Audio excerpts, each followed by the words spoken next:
Bismillahirrahmanirrahim. Assalamualaikum warahmatullahi wabarakatuh. Alhamdulillahi rabbil alamin. Alhamdulillahi wa kafa.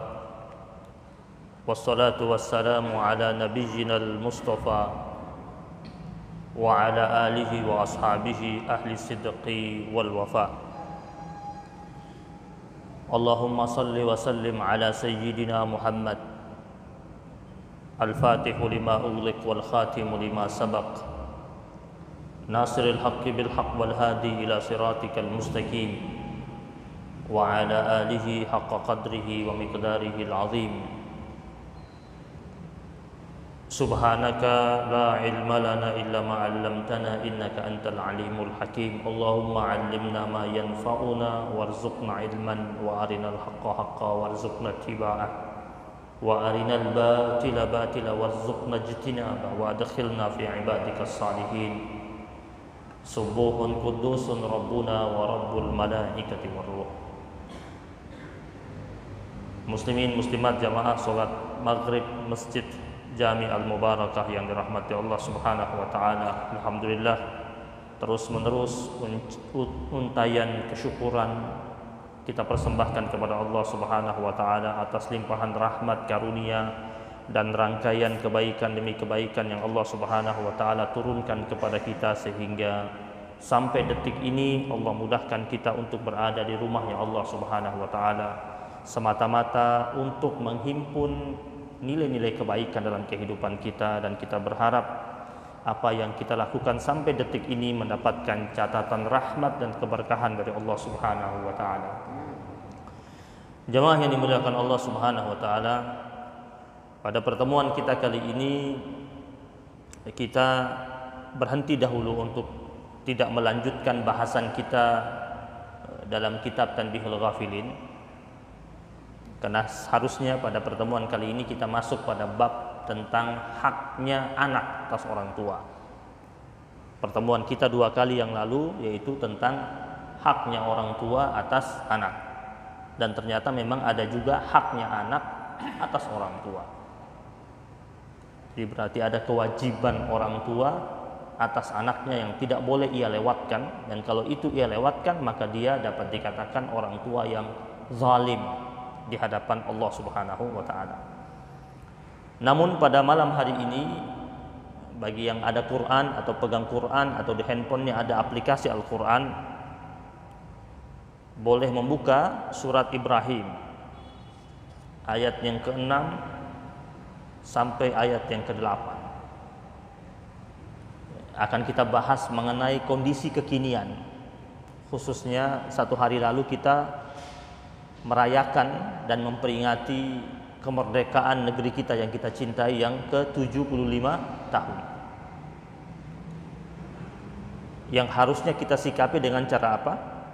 Dengan cara bersyukur, dengan cara bermuhasabah, merenungi tentang nilai-nilai perjuangan tersebut. Bukan dengan cara yang hura-hura, bukan dengan cara yang melanggar ketentuan Allah Subhanahu wa taala. Perayaan itu kan bahasa kita, tapi kalau bahasa Islamnya itu apa? Mensyukuri, karena kemerdekaan yang kita miliki, yang kita punyai sampai saat ini adalah hasil dari rahmat Allah Subhanahu wa taala.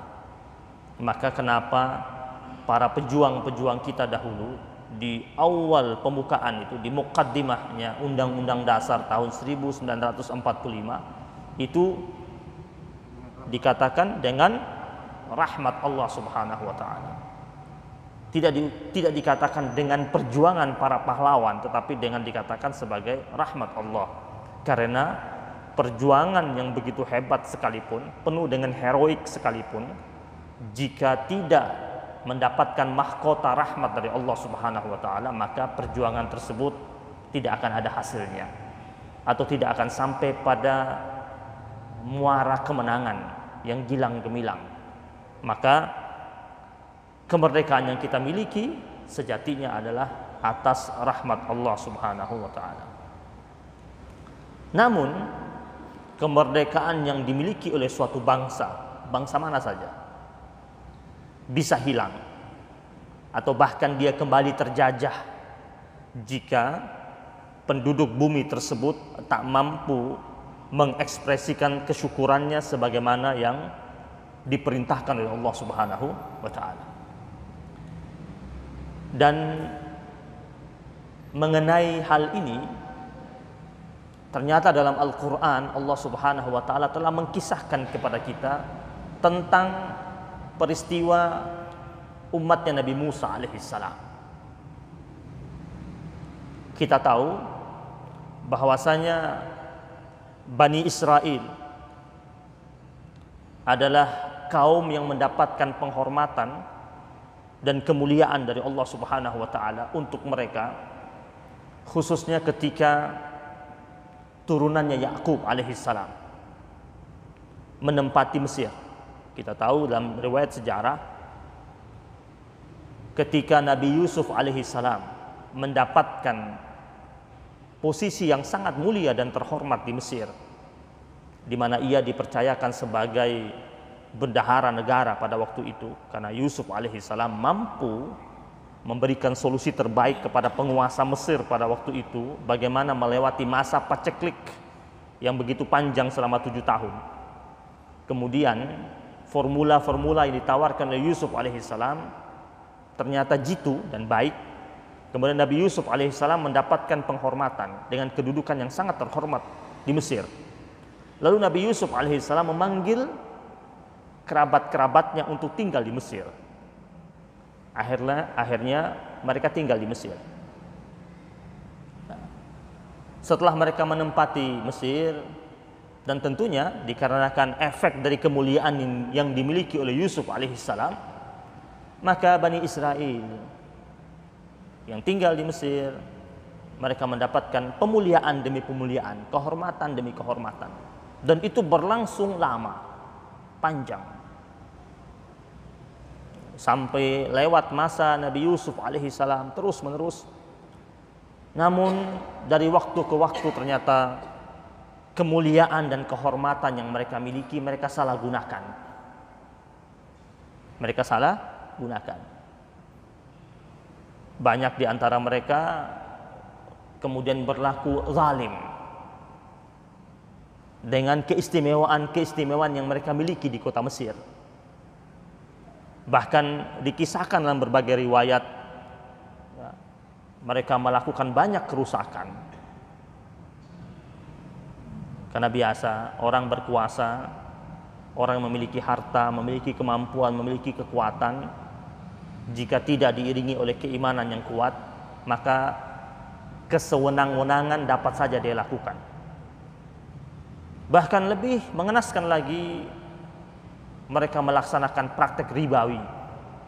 Karena harta mereka banyak, mereka meminjamkan uang kemana-mana, ke siapa saja di penduduk Mesir dengan cara rente. Dan akhirnya banyak orang terjerat dengan praktek-praktek ribawi tersebut. Dan bukan hanya itu saja, mereka membangun tempat-tempat maksiat, tempat-tempat prostitusi berkembang karena mereka merasa dengan tempat-tempat maksiat tersebut yang mereka bangun menghasilkan banyak uang yang masuk. Sampai pada masa ada pergolakan yang dilakukan oleh warga Mesir. Kemudian setelah itu berkuasalah salah satu penguasa dengan julukan Fir'aun pada waktu itu. Fir'aun berkuasa, dan ketika dia berkuasa, dia menanamkan balas dendamnya kepada Bani Israel.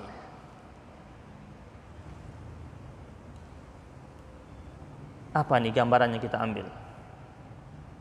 Kezaliman pasti akan dibalas dengan kezaliman. Kezaliman yang telah mereka pupuk sekian lama.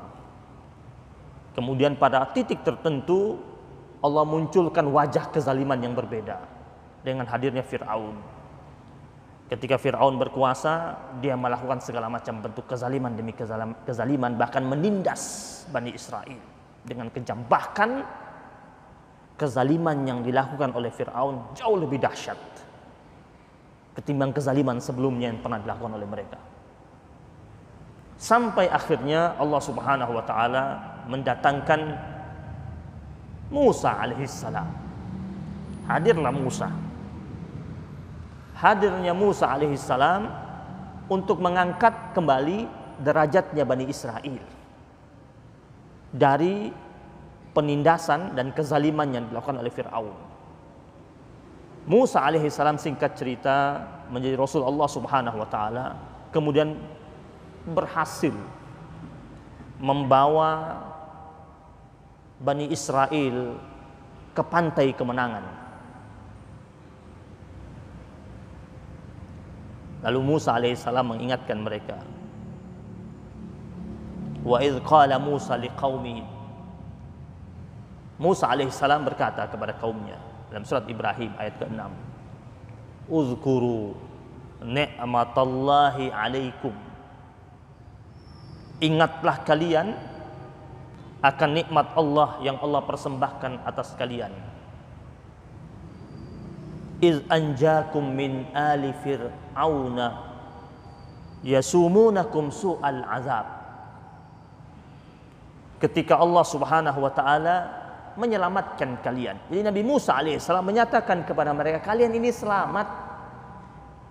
Kalian ini tertolong berkat Allah Subhanahu wa taala. Bukan semata-mata kepemimpinan aku Musa. Yang kebanyakan orang yang memimpin perjuangan ketika sampai pada puncak kemenangan, dia sering mengatakan, aku ini yang berjuang bersama kalian, aku yang memimpin kalian, kalau tidak ada saya, siapa yang dapat menggiring kalian? Bukan, Allah. Musa punya kekuatan dari Allah Subhanahu wa taala. Musa mampu menghimpun massa atas rahmat Allah Subhanahu wa taala. Makanya Musa alaihissalam mengatakan kepada mereka, ingatlah kalian atas nikmat Allah. Iz anjakum, ketika Allah Subhanahu wa taala menyelamatkan kalian. Berarti kemerdekaan yang kita dapatkan saat ini, yang patut kita ingat pertama kali apa? Nikmat Allah. Bayangkan kalau kita masih hidup dalam kungkungan penjajahan, seperti apa hidup kita ini? Lalu Musa mengatakan, yasumunakum. Kata yasumun itu dari kata sama yasumu, artinya mengembala.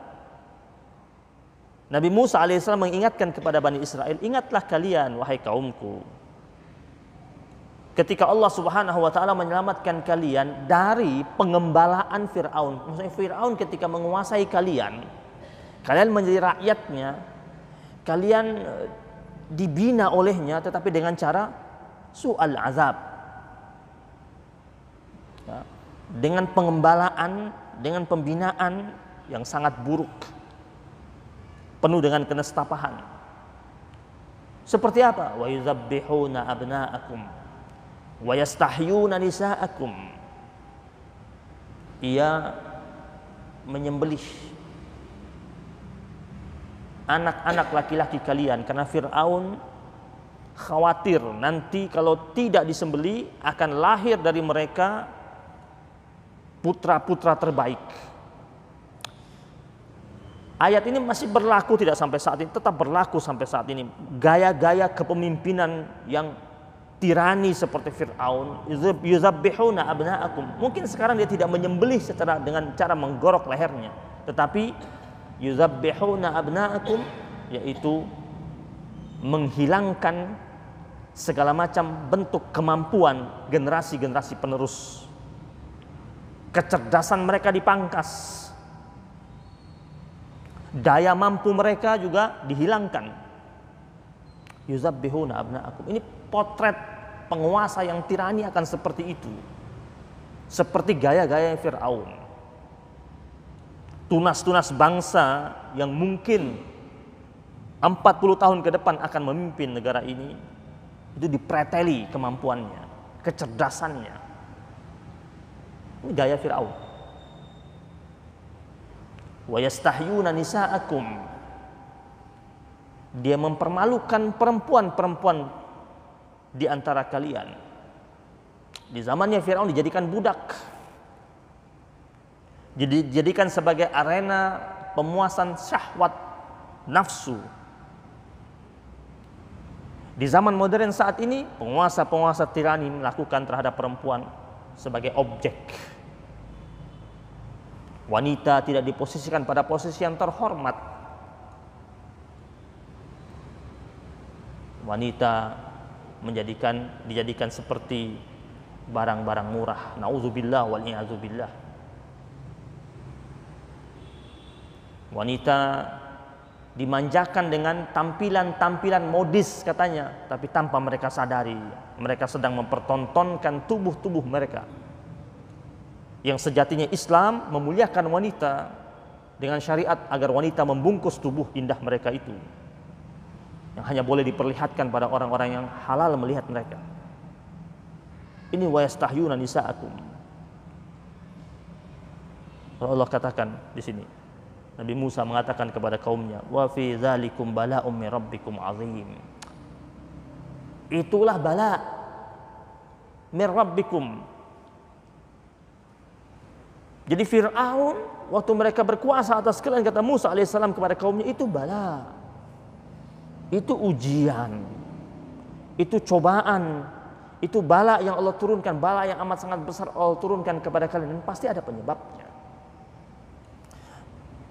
Bermakna hal buruk yang menimpa suatu negeri tidak serta-merta dia datang dengan sendirinya tanpa ada penyebab sebelumnya. Tanpa ada penyebab sebelumnya. Makanya setelah Nabi Musa alaihissalam menghantarkan kaumnya sampai pada pantai kemenangan, Nabi Musa ingatkan lagi, sudah menang, jangan euforia dengan kemenangan tersebut. Jangan pesta pora. Ingat, dahulu betapa sengsaranya kalian, betapa tertindasnya kalian. Lalu Allah dengan nikmatnya menurunkan penyelamatan atas kalian. Jemaah yang dirahmati Allah Subhanahu wa taala. Berikutnya, ini ayat yang sering kita dengar. Ayat berikutnya, ayat yang ke-7. Wa iz ta'azzanna rabbukum la in syakartum la azidannakum wa la in kafartum inna 'adzabi lasyadid. Ini ucapannya Musa. Kepada siapa? Kepada kaumnya. Wa iz ta'azzanna rabbukum, dan ingatlah ketika Allah Subhanahu wa taala mengumumkan wa iz ta'azzana rabbukum. Ketika Allah Subhanahu wa taala mengumumkan atas kalian. Jadi Allah sudah umumkan ini. Ta'azzana ini artinya mengazankan, mengumumkan. Kita azan itu i'lan. Allah sudah umumkan kepada kita semua sebagai hamba Allah Subhanahu wa taala. La in syakartum la azidannakum. Kalau kalian bersyukur, Allah tambahkan. Kita mensyukuri nikmat kemerdekaan ini dengan cara yang benar, Allah akan tambah nikmat kemerdekaan tersebut. Jika tidak, kemerdekaan itu hanya kata-kata. Kemerdekaan itu hanya slogan, kemerdekaan itu hanya spanduk. Kemerdekaan itu hanya sekedar syair-syair yang dinyanyikan, tetapi tidak memiliki nilai secara batiniah, tidak memiliki efek sungguh-sungguh dalam kehidupan bermasyarakat. Maka Allah katakan la in syakartum la azidannakum, jika kalian bersyukur maka kami Allah akan menambahkan nikmat itu. Wa la in kafartum inna azabi lasyadid. Jika kalian ingkar, kata Allah, maka sungguh azab kami amat sangat pedih. Jemaah yang dirahmati Allah Subhanahu wa taala, negeri kita yang kita cintai ini, yang diisi oleh mayoritas muslimin, yang harusnya ketika memperingati kemerdekaan diisi dengan syukur, diisi dengan muhasabah, dengan renungan, diisi dengan napak tilas perjalanan para pejuang-pejuang yang mulia, yang mayoritas diisi oleh muslimin. Bukan diisi dengan perlombaan demi perlombaan.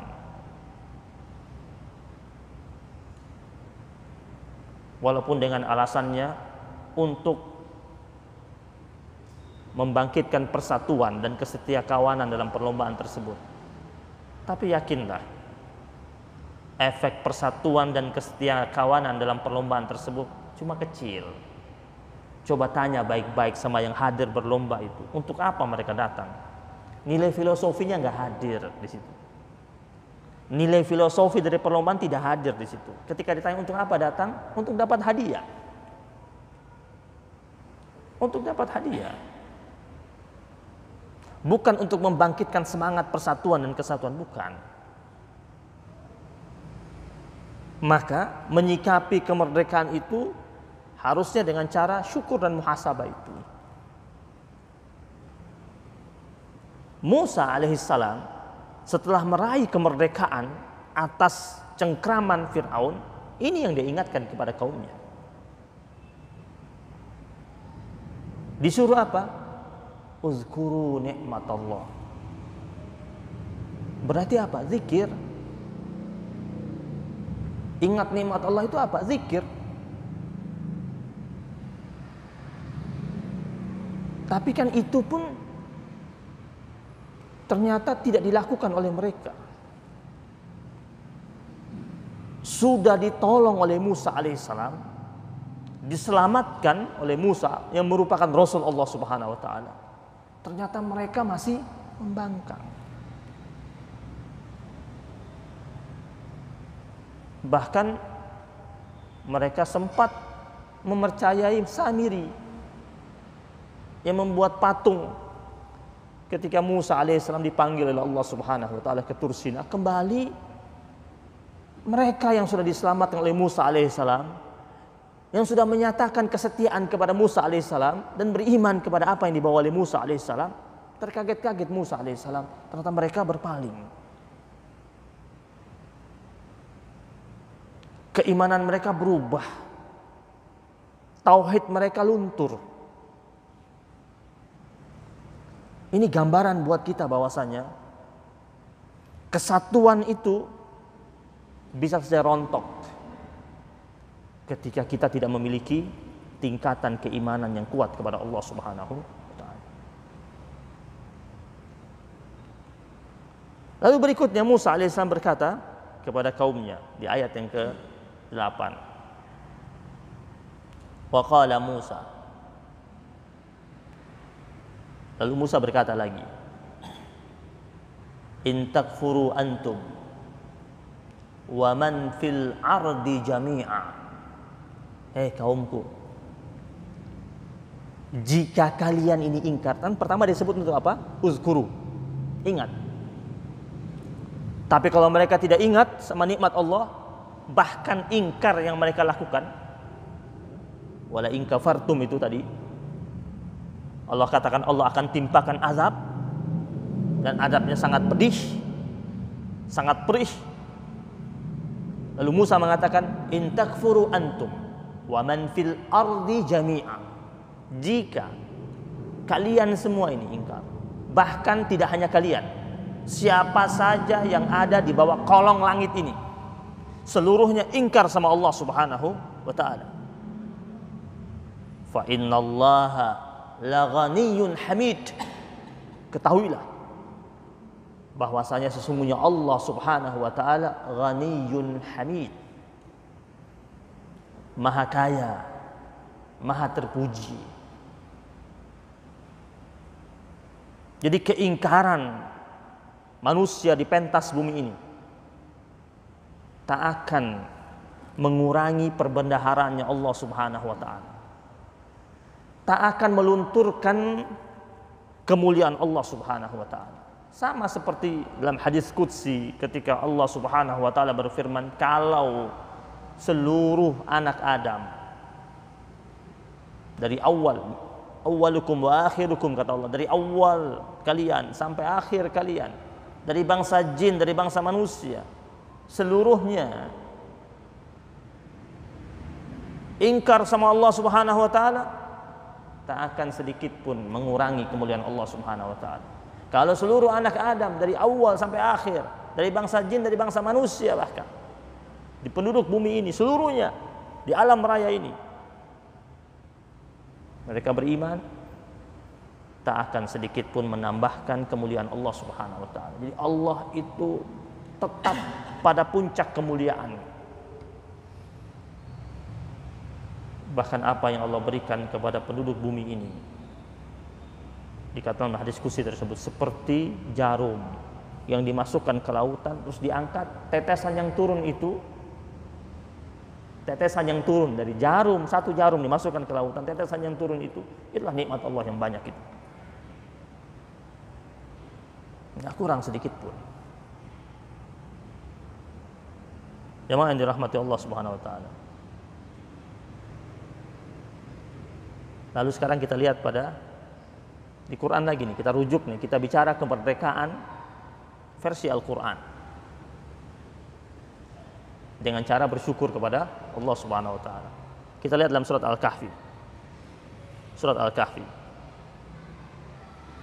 yang mengkisahkan tentang dua orang pemuda. Dua orang pemuda yang berbeda gaya kehidupannya. Yang satu hamba Allah yang Allah hadirkan dia harta yang sangat melimpah. Hidupnya penuh dengan keberuntungan demi keberuntungan. Yang satu lagi hamba Allah yang hidupnya miskin, penuh dengan kesederhanaan. Dan dua orang ini menyikapi hidup mereka itu dengan cara yang berbeda pula. Yang pertama hamba Allah yang hartanya melimpah. Hartanya melimpah. Allah kasih segala macam bentuk harta kepadanya. Punya kebun yang begitu bagus. Dikisahkan dalam surat Al-Kahfi dari ayat yang ke-32 berlanjut sampai ayat yang ke-40. Hamba Allah yang kaya ini, Allah kasih dia kebun anggur. Kebun anggur yang begitu luas. Kebun anggur itu dikelilingi oleh kebun korma. Indah sekali. Udah punya kebun anggur luas, hasil panennya bagus, banyak. Terus diapit oleh kebun korma. Tidak hanya itu, di tengah-tengah antara kebun anggur itu, di tengah-tengah kebun anggur itu ada ladang yang luas. Ladang yang sangat luas, sangat indah. Membelah di tengah-tengah kebun anggur itu. Dan tidak sampai di situ. Dari sela-sela kebun anggur itu, di pinggir-pinggir kebun anggur itu mengalir mata air yang begitu indah. Dia nggak pakai cari air, dia tidak pakai sibuk buat irigasi, apalagi harus pakai mesin. Tidak. Allah kasih kebun anggur, diapit, ya, dikelilingi oleh korma, pohon-pohon korma, dan berbuah juga pohon kormanya. Di tengah-tengah ada ladang yang begitu bagus. Terus dari pinggir-pinggir kebun anggur itu, sela-selanya itu mengalir mata air untuk menghijaukan pohon-pohon anggurnya itu. Jemaah yang dirahmati Allah Subhanahu wa taala. Lalu apa ekspresinya? Sikapnya. Setelah nikmat yang begitu indah yang Allah persembahkan kepadanya.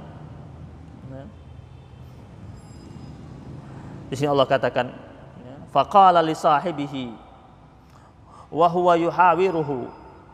Ketika dia sedang berdialog dengan sahabatnya yang hidupnya miskin, sederhana, dia bilang apa? Ana aktsaru minka malan wa a'azzu nafara.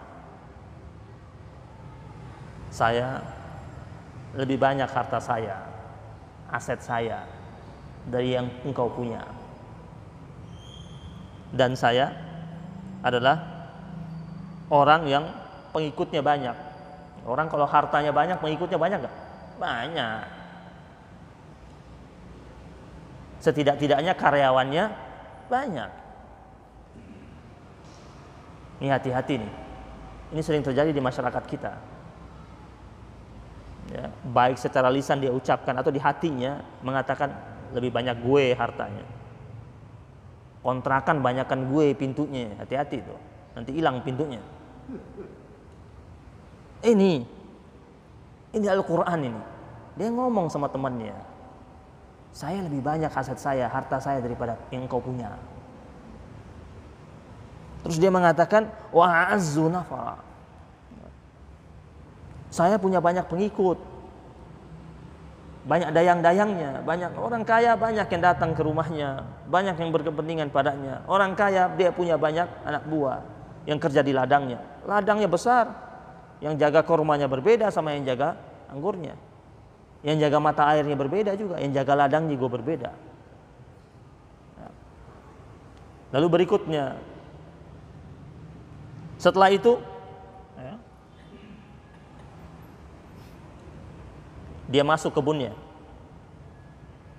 Allah kisahkan dia masuk kebunnya. Wa dakhala jannatahu wa huwa zalimun li nafsihi. Lalu dia memasuki kebunnya dengan sikap mengingkari dirinya sendiri. Nah, ini hati-hati, ini suka terjadi di masyarakat kita juga. Ya. Apa yang dia ucapkan? Qala ma azunnu an tabida hadhihi abada. Kan sudah sekian lama nih kebun yang dia punya itu, panen terus, tidak pernah gagal, sukses terus, pengikutnya semakin banyak, pekerjaannya bertambah terus setiap hari. Sering di TV orang ngomong kan, berapa? Alhamdulillah saya 13.000 pekerja. Tapi ada ucapannya ini yang sangat berbahaya. Yang Allah katakan di sini, dia mengucapkan ucapan yang sebenarnya ucapan itu dia sedang melakukan penzaliman sama dirinya sendiri. Apa yang diucapkan? Ma azunnu an tabida hadhihi abada. Dia mengatakan, aku kira kebunku ini tidak akan bakal binasa selama-lamanya. Kita tarik kepada kekinian. Suka ada orang berbicara, harta saya 7 turunan kagak habis. Hati-hati, ini. Siapa bilang 7 turunan gak habis? Ini kita lihat nanti kejadiannya. Kan dia punya sudah lama, permanen. Dia merasa akan permanen terus. Dia bilang apa? Gak bakal habis ini. Apa lagi diucapkan berikutnya? Waqal. Berikutnya, wa ma azunnu sa'ata qa'imatan.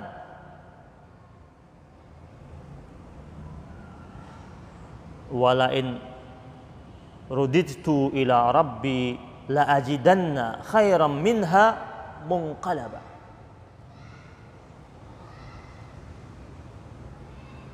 Nih kalau kita suka baca surat Kahfi, habis baca lihat nih artinya.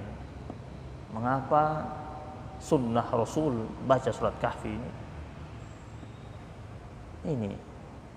Ini kisah tentang bagaimana manusia hidup di dunia terus cara dia mensikapi rizki yang dia miliki ini.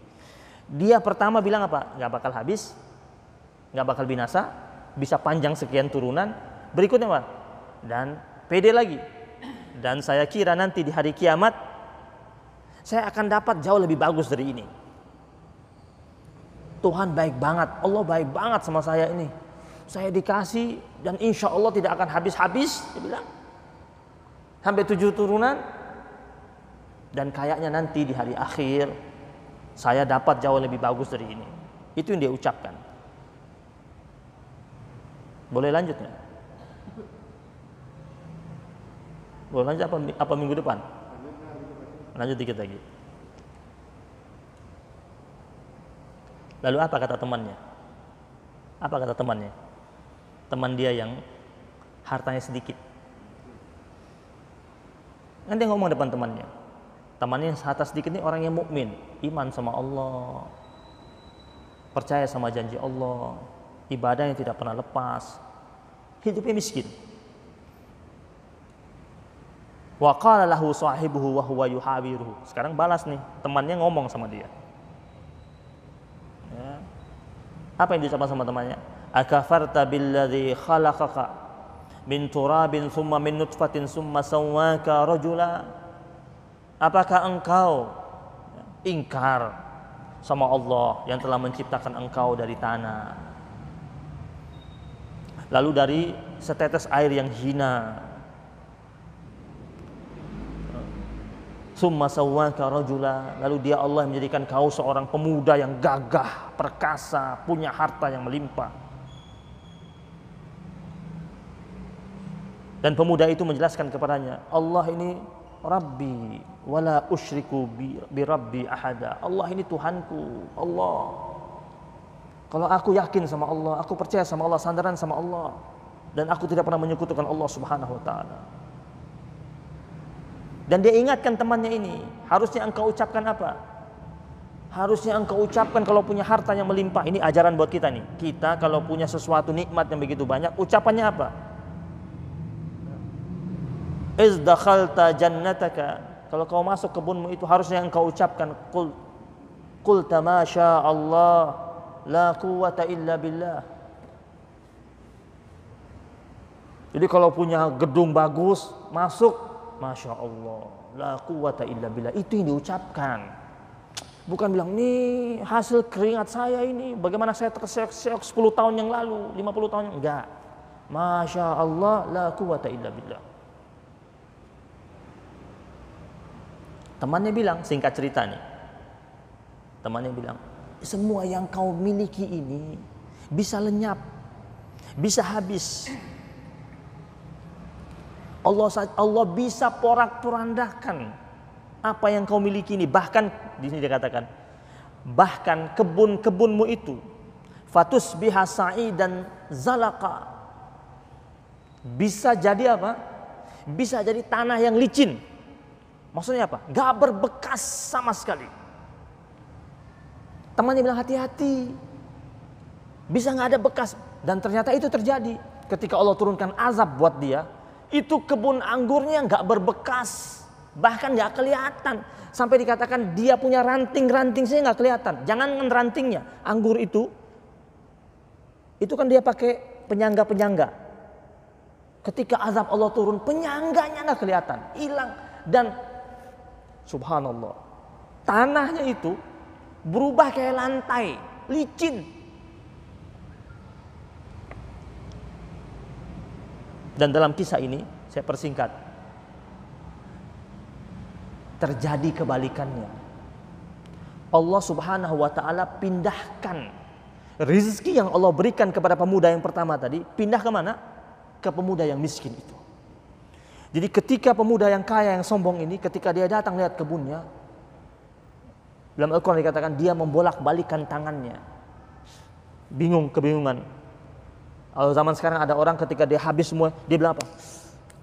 Begini, habis. Nah ini pemuda itu begitu juga. Dia bilang, dia bingung. Baru dia mengatakan, sesungguhnya saya tidak menyekutukan Allah. Saya enggak, terlambat sudah dia ucapkan itu. Dan apa yang terjadi berikutnya? Hamba Allah Subhanahu wa ta'ala tadi yang miskin itu, hartanya berubah menjadi banyak. Berarti apa? Ketika kita tidak mensyukuri nikmat Allah Subhanahu wa ta'ala, Allah bisa saja bukan saja menghilangkan harta kita, tapi bisa saja yang kita miliki Allah pindahkan ke hamba Allah yang lainnya. Berarti apa? Nikmat itu bisa berpindah. Negara yang merdeka bisa Allah pindahkan dia dari tadinya merdeka kembali terjajah. Negara yang terjajah bisa saja Allah pindahkan dia yang tadinya terjajah berubah menjadi yang merdeka. Atas izin dan kekuasaan Allah Subhanahu wa ta'ala. Terakhir, pesan Al-Imam Ali bin Abi Thalib radhiyallahu taala anhu wa ardhah. Ini pesan kita pegang baik-baik dalam kehidupan kita. Apa kata beliau? Hafizu ni'amallah bisyukri 'alaiha. Hafizu ni'amallahi bisyukri 'alaiha. Kata beliau, jagalah nikmat Allah Subhanahu wa taala. Beliau menggunakan katanya dengan menggunakan kata jaga. Ketika nikmat Allah sampai kepada kita, kata beliau jaga, rawat. Caranya gimana? Bisyukri 'alaiha. Dengan cara bersyukur atas nikmat Allah tersebut.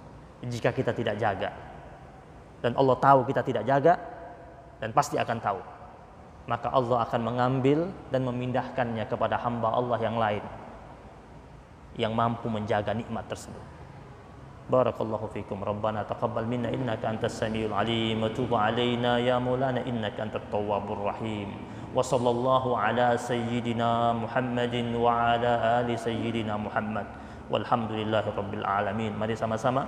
Ya Allah biha, ya Allah biha, ya Allah bi husnil khatimah. Ya Allah biha, ya Allah biha, ya Allah bi husnil khatimah. Ya Allah biha, ya Allah biha, ya Allah bi husnil khatimah. Ya Allah biha, ya Allah biha, ya Allah bi husnil khatimah. Walafu minkum subhanakallah bihamdika asyhadu an la ilaha illa anta astaghfiruka wa atubu ilaik. Wabillahi taufiq wal hidayah. Wassalamualaikum warahmatullahi wabarakatuh.